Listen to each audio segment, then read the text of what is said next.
YouTube, what up, though? It's your boy Midwest Mellow. We back with another video. Today, I wanted to discuss some things about the NBA season, a little bit of bubble life. I also want to discuss the awards for this season. Of course, MVP. We got Rookie of the Year. I want to discuss some of my picks for all NBA first, second, and third team. We got Coach of the Year, Defensive Player of the Year, Most Improved Player, and Sixth Man of the Year. Um, so off top, I wanted to discuss the MVP race. I got five guys that would be in there. Uh, Antetokounmpo, of course, and LeBron. That's the two-headed monster. That's the biggest debate. But I got Chris Paul in there.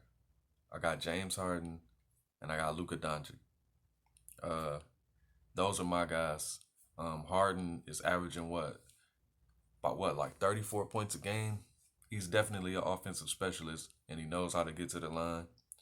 It's not enough to be said about what Luka means to his team, the Mavericks. So that's always a good look. CP3, who was playing with the Rockets, got traded to OKC, and he's been very valuable. Their record is about the same as Houston, and they swap point guards. So it shows you how valuable CP3 is as a true point guard, the leadership that he brings to the team, and how he makes other people better. Um, LeBron, of course, is making other players better, but how do you make a player like AD better? So that goes without saying. LeBron is one of them dudes right there. We don't even really got to talk about that. And Giannis on both sides of the floor going crazy. That's the anchor for their team. Been the anchor for their team. As long as he there, he gonna be the anchor for their team. I'll take this little hat off. It's kind of hot, but I was only wearing it because it go with the shirt. You know, Carhartt or whatever. If you from Michigan, then you definitely fuck with Carhartt off top. Uh, but yeah, back to this. So like I said, that's the MVP discussion for me. Them my five guys. Oh, and you know what? I'm gonna do an honorable mention, AD, because AD is equally valuable in his own right on both sides of the floor. Other awards like Rookie of the Year, it's only two people really up there. You know, Zion Williamson and Ja Morant. And I think the obvious choice would be Ja because he's played basically a full season. Zion didn't play a full season, but we have seen glimpses of his greatness. But Ja, he's got Memphis in the playoffs as of right now, and that's a real good look. So I think that might be the obvious choice, but we'll see. Still got games to play, still got the playoffs, um, and who knows? Zion might be able to wheel them boys, them Pelicans into the playoffs. So we'll see. Um, as far as all NBA teams for the first squad, I'm looking at Antetokounmpo, of course, LeBron, of course. Um, then I got AD, Harden, and Luca, of course, because that's basically if they in the MVP race, then they gotta be somewhere up there first team. Um, Second team, I'm looking at Kawhi. Personally, I like Kawhi, and I would like for him to be on the first team. But I'm not sure were they still doing like load management. Like I didn't hear a lot about him. I think it was Paul George that was doing most of the work this year. I could be wrong. Let me know in the comments. Uh, but I got Kawhi, Pascal, from Toronto, Nikola Jokic, Denver Nuggets, CP3, of course, OKC, and Russ. Um, I end that off with Russ for second team. Um, Third team, this where I think that when you choosing your guys, it's a little bit more difficult because me personally, um, I like Jason Tatum, but he probably could have been second team, but I got him here third team. Um, Chris Middleton from the Bucks. I got Bam Adebayo third team. Miami Heat, of course. Dame Lillard, which I wish could be higher. And then I got Ben Simmons on that list. So that's my third team predictions. For Coach of the Year, I haven't really given Coach of the Year too much thought. To be honest, I never do. I watch a lot of ESPN and I hear a lot about Nick Nurse. I like Nick Nurse, and I like what he was able to do with Toronto last year winning the championship.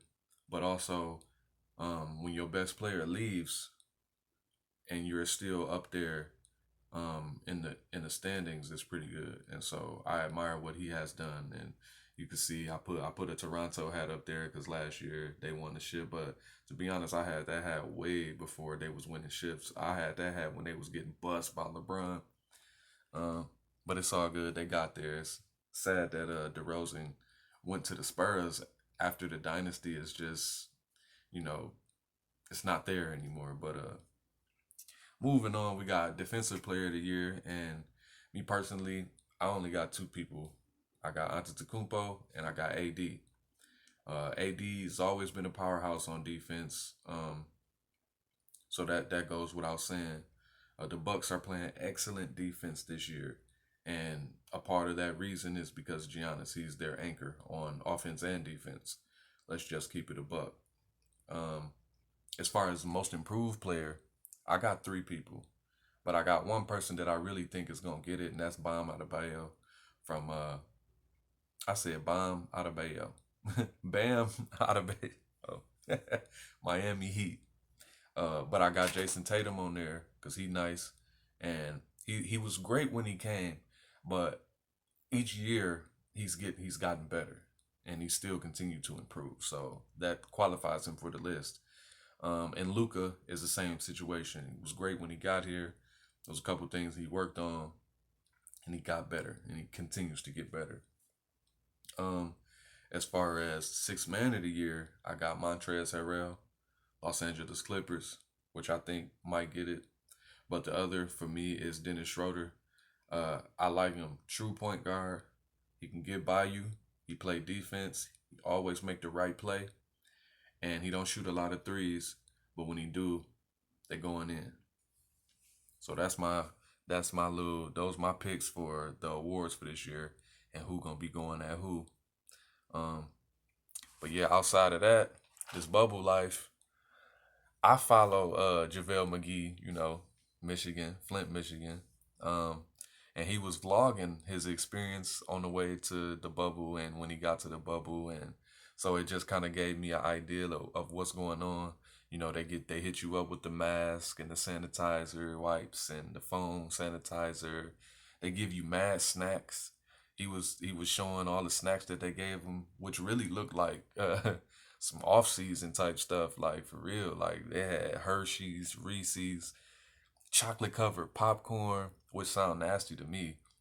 Uh, chocolate covered pretzels, they was wildin', bro. Chips, I think they had some Velveeta cups, like they wildin'. Like these is athletes, you can't feed them that, but that's cool.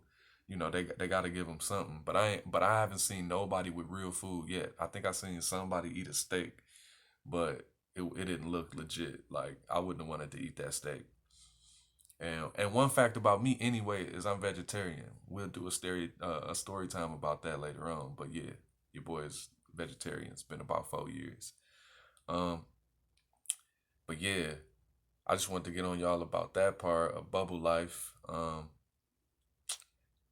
Man, the NBA is like how they got this bubble set up. It's looking like 2K neighborhood, bro. They got the ping pong table. They got the movie theater. They got the game room. They got golf. You can go fishing in the bubble, guys.